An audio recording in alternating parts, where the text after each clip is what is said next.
Hello friends, welcome again to my YouTube channel where I share great ideas.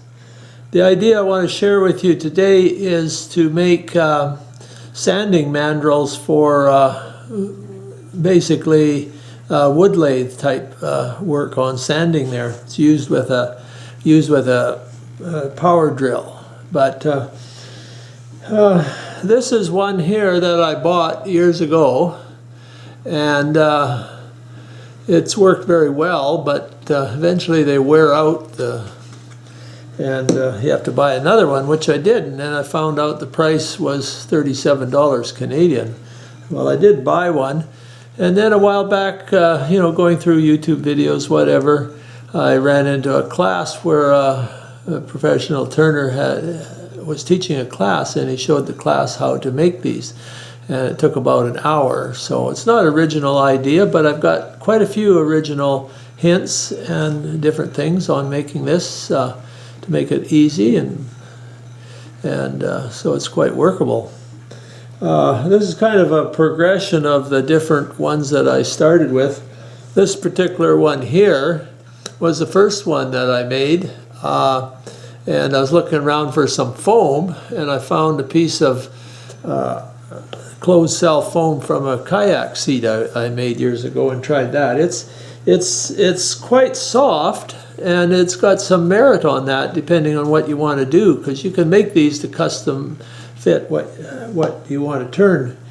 And then looking around again for some little foam that was a little bit stiffer, I thought, oh, I've got a bunch of floor mats. Those floor mats you can buy in different colors for kids and whatever. But anyway, so then I made this one, and it's got just the red floor mat type thing, and it's quite stiff, but it works very well. There's nothing wrong with that. And then I thought, well, if I glued two together, I'd have it a lot thicker, and it would form around and that. So that's how this one happened here. And then a friend of mine, because the fellow on the YouTube video, he didn't mention the floor mats, but he did thought these he gave me a kneeling pad that you use in the garden and that. You can buy them probably at a dollar store or whatever, and they're kind of closed cell, so they don't soak up moisture, and they're thicker, and they've got a little bit of give to them there, so they're easy on your knee. And that's ideal material for them there. And then I thought, well, I'll make one a little bit longer with a longer tip on it there. And that I've used this once on a real deep bowl, and it's worked well too. But they cost pennies to make, and they work just as well as the factory one. These ones here are made in Australia. Very good. They've got a denser foam at the top here, and then a little bit softer here, and they got metal up here. So, being inquisitive that I am, I thought, well, if they made that, why can't I make one? So I'll probably do this in another video. Here's one here that I've made here. And this is my thicker, the foam with the stiffer, and then the little thinner foam there. And it's got a metal washer there. And I've got the parts here to make one for the next YouTube video here. I'm using these parts here, which is a 1/4 inch bolt and a fender washer and a couple other washers, and there'll be some specific things on how to do that. That's a little different here, but we'll start you out on the wood ones here. So it's the main part that you have here is screwdriver bits. These little screwdriver bits. You've most likely got a whole slug of those in your shop, unless you've thrown away as you wear the tips out. The tips wear out, and then you chuck them. But I've saved quite a few, as you can see here. And And I still got a couple here, so I've got one here that I'm going to use to make that one. If you get one of these, this will pop in there. Supposed to pop in there anyway. I guess you pull that forward, then you can. It's supposed to clip in there. Oh, you got to push it back. This one's not spring-loaded like the impact drivers is. And then you just you can pop them in and out. And what's recommended here, if you pay $37 for one, you don't have a half a dozen of them. But if you have different sanding grits and you dedicate one to a specific grit, then you just take the unit out, pop the other unit in, because there's a problem with keep tearing the sandpaper on and off. This one's stuck on there quite nicely, but if you have to change it and put it back on, the fuzzies gets wore off, and then they flip off when you're sanding, and you end up rubbing this on the wood and wrecks that. So the idea is have one for every grit, and then just change them. That way they'll stay on, and it's just as fast to do that as change the whole unit as try to rip the disc off and put another one on and that problem. But I've been just experimenting here. I haven't got it. I could set it up now that I got enough for every grit that I need. So anyway, let's get started on that. And I'm sure in the shop you've got some scrap wood of some sort. Get something that's fairly hard, and then take a compass and make it bigger than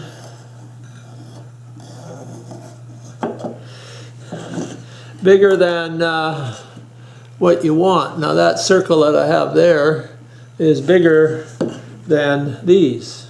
I've experimented with different sizes, different thicknesses there, and I think come to the conclusion that make this a little bit thinner than some of these here. So I'm going to go and cut that out on the bandsaw, and then the next step is to attach the metal to it, and that'll only take a second, and then we'll be on to the next step and ready to put the foam on.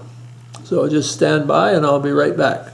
The next step is to drill a 1/4-inch hole in the center of that. I'm going to use a drill press rather than a hand drill, because that way you get it more closely to 90 degrees to the hole. So we'll just go ahead and do that. It's fairly simple.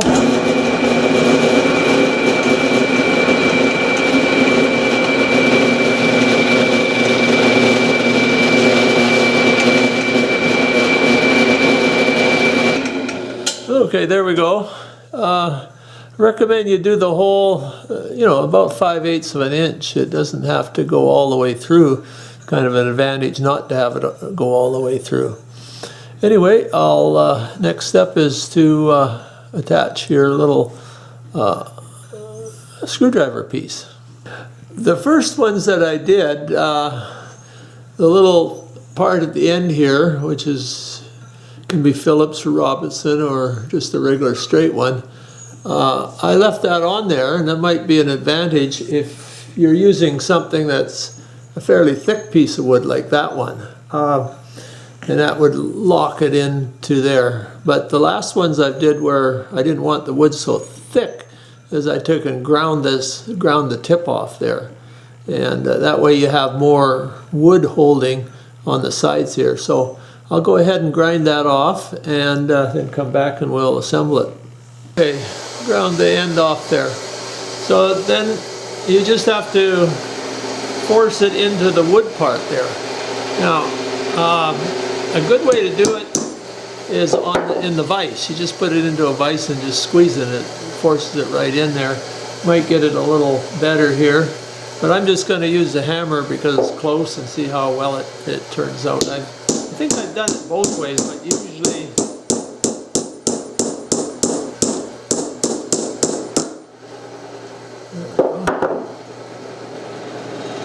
Okay, so I went and drilled my hole all the way through, so we'll see how this works here. But and I got a nice bit sticking out there, and it would work into one of these here just quite well. This one you have to do by hand, it's not spring-loaded. Okay, so now we're going to take it to the lathe, and I'm going to lathe it round and make sure it's flat on the one side. So I'm going to switch to a lathe now. As you see here, I've mounted the Jacobs type chuck in the headstock of the wood lathe, and to hold the mandrel, and I've also used the tailstock here to hold it so this doesn't rattle loose and come out. If you don't have a drawbar, then you need to hold it with the tailstock here. So I'm going to leave this glue surface on this side a little bigger than I did on those other ones there. So I'll just go ahead here and lay this down.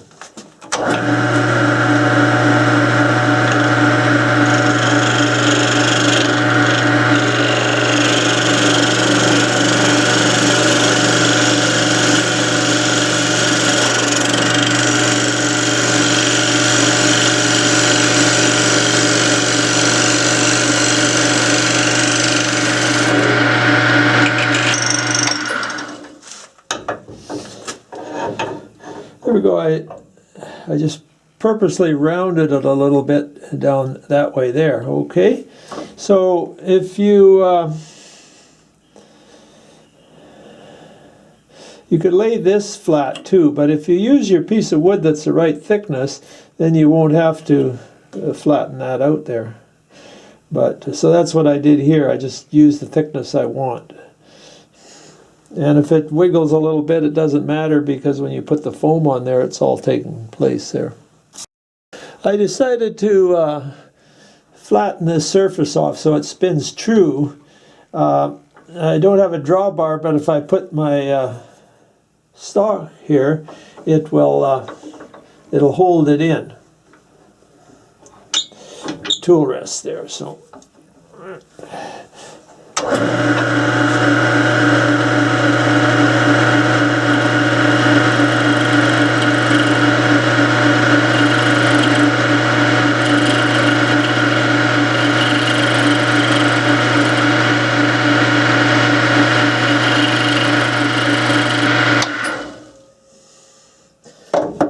Didn't take very much to flatten that off there.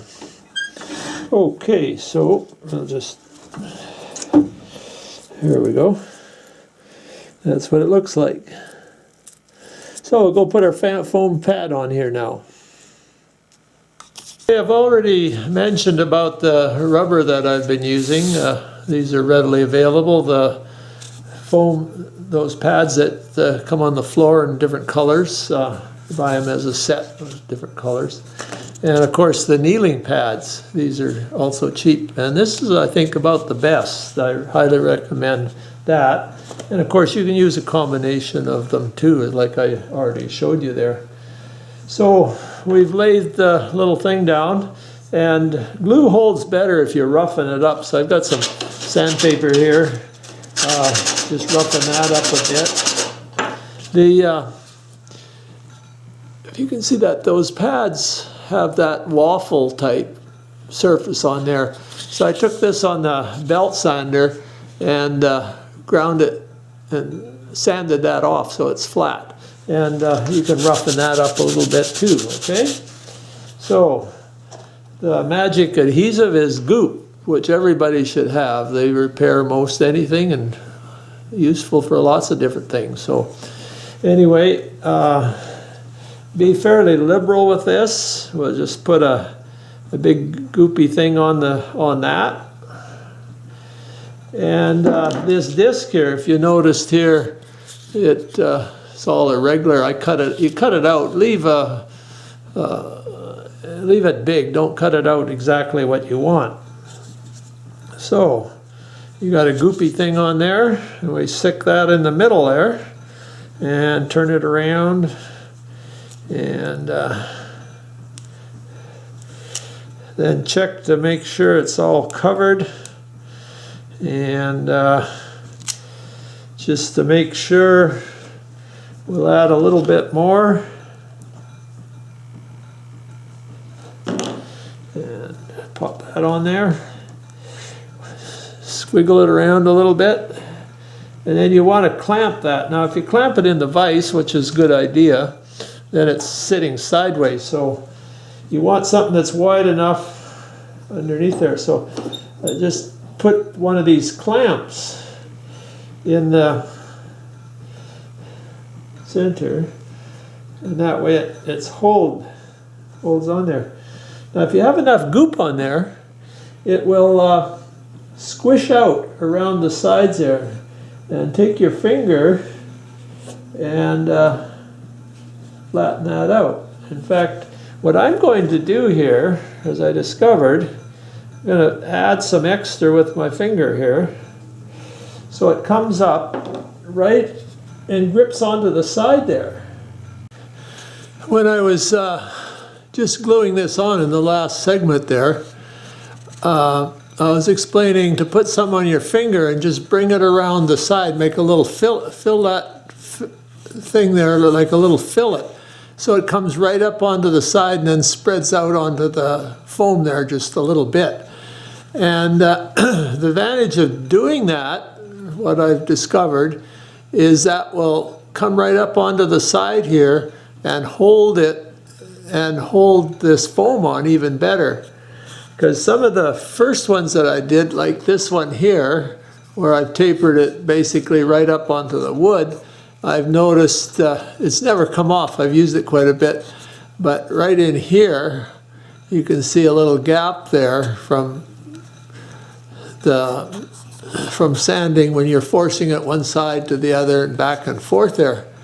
And I think that's the answer. Now, if I take a look at this one, this was one I did, but I didn't actually put extra goop in there for a fillet.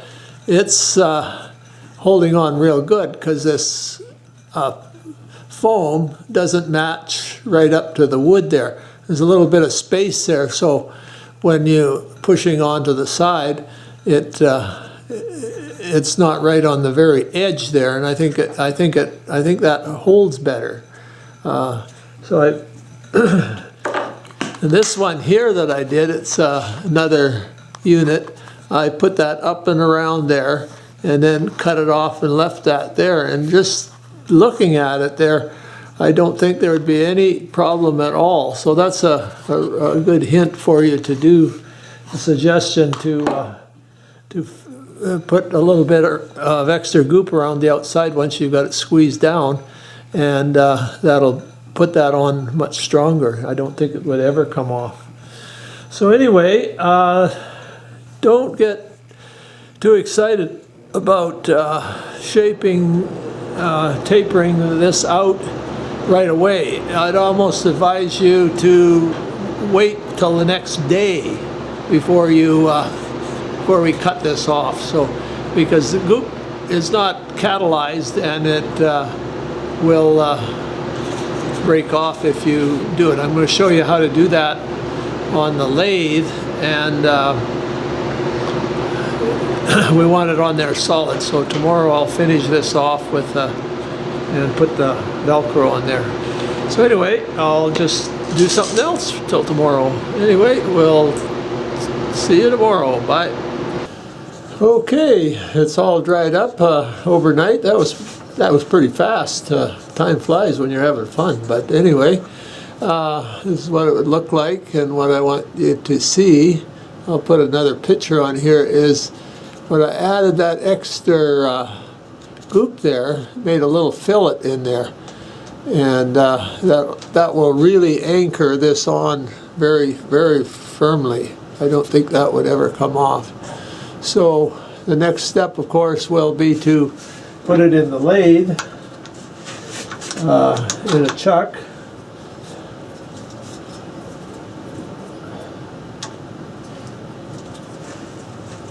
There we go. And then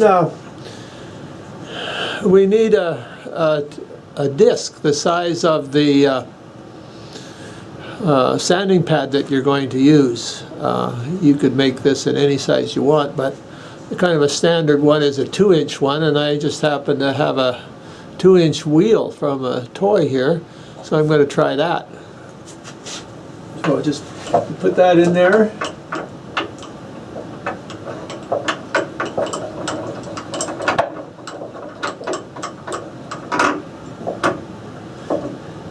And just squish it up there a little bit.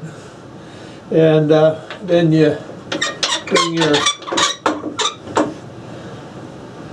tool rest up there.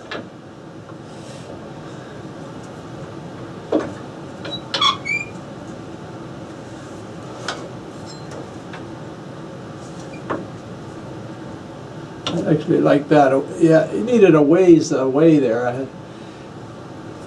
Okay. Check to see whether it turns. Okay. Now to cut that off, we're going to use a skew chisel there. So I'll go get my skew chisel, and we'll have that off in a second or so. When we cut that there, we want to make sure we cut it at a taper, but we don't want to cut that little fillet off in there that I put in there. And you can do it. You can put the fillet on there or not, but it's so easy to do, and I think it's an advantage. The first ones I did, I've never done that with.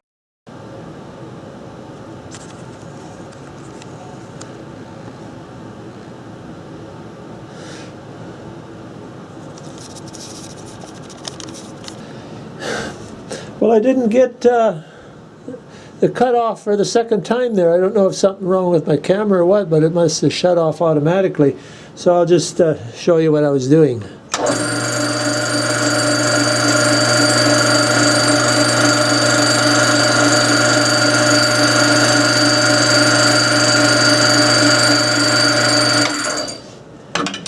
Okay, I got a little bit off of there anyway, but just turn your skew upside down and slice it off. Works super good. Okay, I'm not sure if I got the next section here, but you can see here that here's this little fillet I was talking about. You want to leave that area if you can. I think it'll make the thing super strong there, and it'll never come up. So the next thing that we have to do is take it and sand that waffle pattern off there and put the velcro on. So we'll go ahead and do that now. Now, I've always taken that waffle pattern off. I've never tried it with it still on there. It just seemed like it had dimples, so there wouldn't be enough surface contacting there. So you can just sand it off on a coarse piece of sandpaper, you know, just like this. But I've made these sander units here, and you'll see those if you go back into my videos. They're very easy to make. The best sanding unit I've ever had. This one here, I just mount to the wood lathe, but since I've been using the wood lathe quite a bit here lately, I wanted to have one coarse and one fine, so I just coupled them together with a little thing here and got two of them, and they run both at the same time. And it's worked out fairly well just for small jobs. But yeah, so if I was going to use this, I just turn it.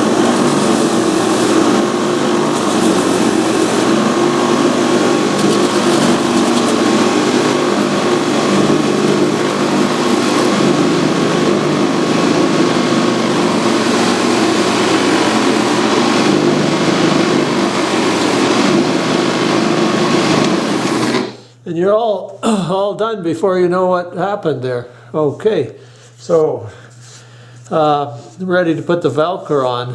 Now the Velcro, I don't know how well it'll sticks to foam, so I've got another little trick that I used. First one that I did, I glued a piece of leatherette on there so it'd give a nice smooth, hard, you know, relatively dense surface there, but since then I've done something else, so we'll try that. So you always could put a piece of leatherette or leather on there, and that's a good idea too, but we're going to try something else here. Okay, this is my idea how to make a surface a little better for gluing. You just take some crazy glue and spread that on there around a little bit. Crazy glue is supposed to stick to anything, so I figured it would stick to that. Sticks to your fingers, but good. And then spread it out, get a little nice flat surface on there. And then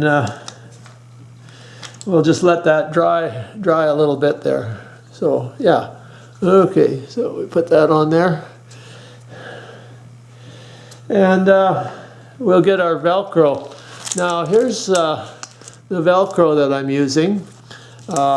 It's an industrial Velcro that's used to put for drum sanders, put it around drum sanders. And you get that from Stock Room Supply. Stock Room Supply. There's probably other places you can get it, but it's easy to get it from there.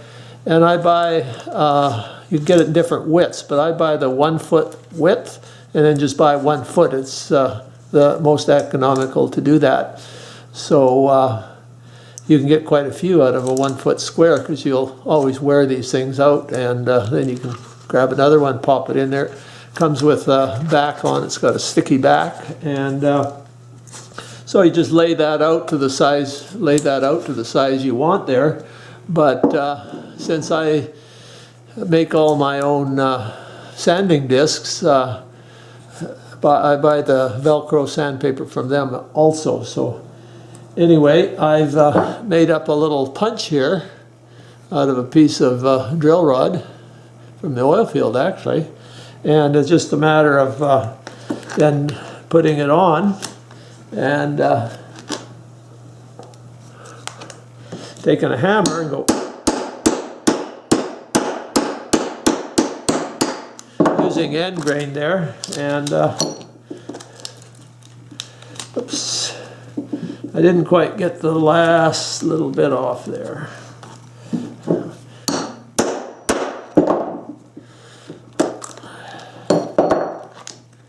There we go, and that gives me my disc there. And see, I cut a hole out of there. I've cut a whole bunch of them out of that piece. I made them for other people too, so that's one reason why. Now, that's dried a little bit, which is good. The last few I've done, I've just put them on with just slightly bit sticky there, so we'll put this on here. You got to get it right the first time when you put it on there. So see, that's not quite right.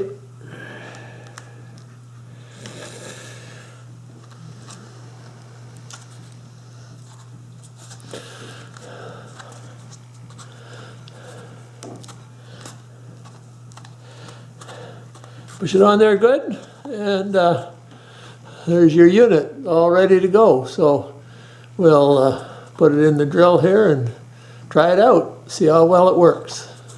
Okay, I've installed it in my right angle drill here. Highly recommend using some kind of a right angle drill. If you use just the regular pistol grip type drills, they're just very poor, because this one I can hold it right here. I've got nice and steady here. Yeah, there's a lot nicer ones built, but this thing has lasted for years, and I found it quite successful.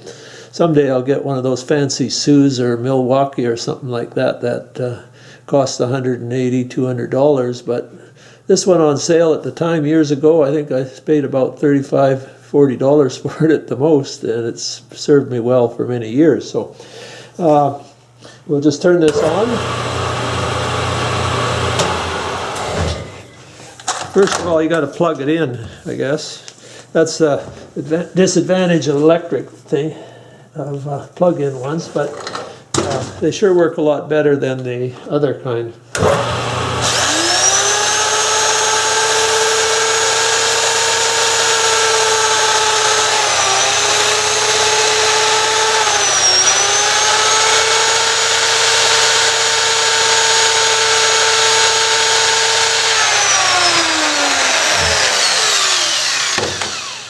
And that's all there is to it.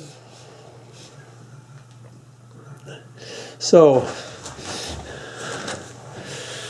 thanks for watching, and I hope you make some of these little sanding units. Have one for every grit, and you'll be very happy that it works well.